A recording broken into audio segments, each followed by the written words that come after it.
Kidlat News Updates.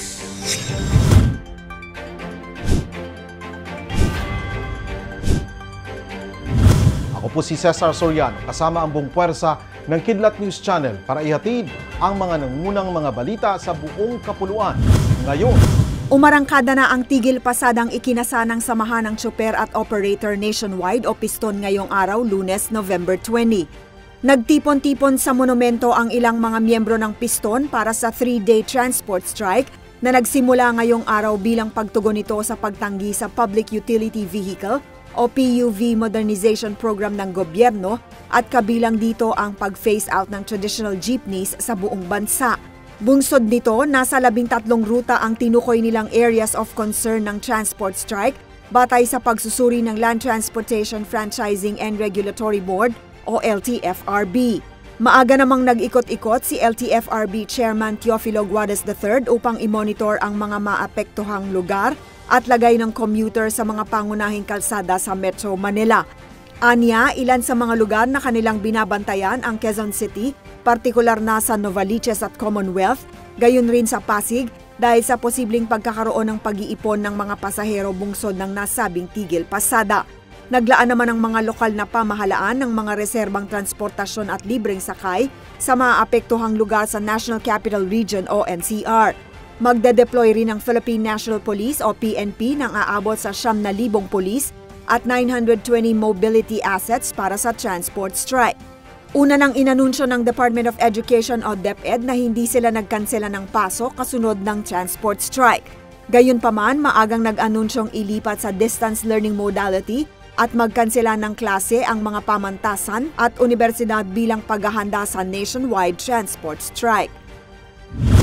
Nagpapatuloy ang pagtulong ng pamahalaan sa pangunguna ng Department of Social Welfare and Development o DSWD sa mga naapektuhan ng lindol sa Region 12 noong November 17, Biyernes. Sa pamamagitan ng Quick Response Team o QRT na binuo ni DSWD Secretary Rex Gatchalian, naghatid ang kagawaran ng 5,000 food packs sa Sarangani at General Santos City simula November 18. Nagbigay rin ng tulong pinansyal na tig 10,000 piso ang DSWD sa mga naulilang pamilya ng mga namatay sa 6.8 magnitude na earthquake na yumanig sa Davao Occidental. Hindi rin tumitigil ang mga lokal na pamahalaan para i-assess ang mga epekto ng binanggit na lindol sa mga gusali at mga mamamayan, partikular sa Coronadal, Sarangani at sa buong rehiyon ng Soc-Sargen.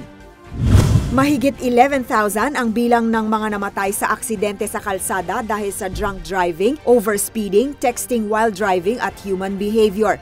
Ang bilang na iyan ang inalala sa National Day of Remembrance for Road Crash Victims, Survivors at Families at may temang justice na pinangunahan ni LTO Assistant Secretary Rigor Mendoza sa LTO sa Quezon City. Nagsama-sama ang ilan sa mga nakaligtas at naiwang kaanak sa isang misa para ipagbunyi ang mga buhay na nawala dahil sa mga trahedya sa kalsada. Ayon sa kanila, kailangan ng pagtutulungan sa pag-iimplementa ng road safety measures, pagsunod sa mga batas trapiko, physical at mental readiness na magmaneho, thorough vehicle inspections kung dapat bumiyahe ang mga sasakyan, gayon rin ang pagpapaigting ng road safety education sa ilalim ng Philippine Road Safety Action Plan 2023 to 2028. Ang lahat ng iyan ay upang magkaroon ng mas ligtas at maayos na road environment para sa lahat. Samantala, muling ipatutupad ng LTO ang striktong implementasyon ng no registration, no travel policy matapos ang review na 25.7 million na mga sasakyan sa kabuuang 38.3 million sa kalsada ang delinquent. 71% sa mga ito ay motorsiklo. Para sa Kidlat News Updates, ako si Rosalyn Sinchonko, nag-uulat. Atin niyo pong natungayan ang mga headlines sa mga nakalipas na oras. Manatili nakatuto para sa susunod na updates at breaking news. Ako po si Cesar Soriano, kasama nyo sa bawat pagputo ng balita.